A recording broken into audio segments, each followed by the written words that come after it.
The Ontario government relents. It is going to implement paid sick days after all, some 400 days into the pandemic.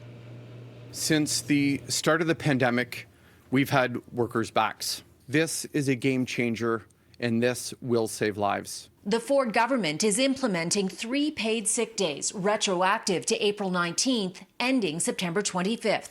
It's also topping up the federal program, doubling it to $1,000 a week for 4 weeks. Across the nation, nobody else offers an end-to-end protection program. Doctors and the Science Advisory Table have been calling for paid sick days for months. An ICU doctor at a hospital in Brampton told CityNews 70% of his patients were essential workers. People in this province are dying every day, and they're dying because they can't get paid sick days. We just had a 13-year-old girl die because a worker was essential worker was going to work and brought COVID home.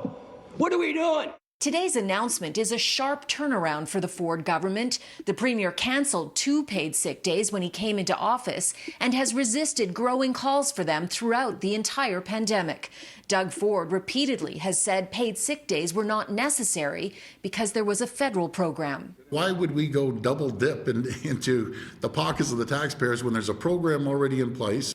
But last Thursday, facing a backlash from the public after the government announced random police stops and closing playgrounds, which it had to reverse, the Premier changed his stance. It's going to be one of the best in conjunction with the federal government in entire North America. The opposition disputes it's the best in North America, saying it's too little, too late.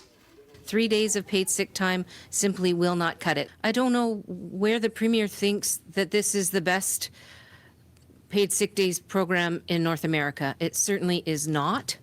We know that other jurisdictions have done much better.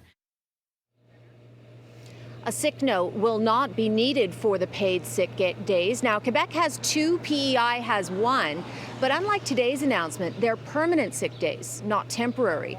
The finance minister did not provide a dollar amount for today's announcement, nor was it allocated in the budget. It certainly appears today's announcement was not planned, but a reaction to public pressure.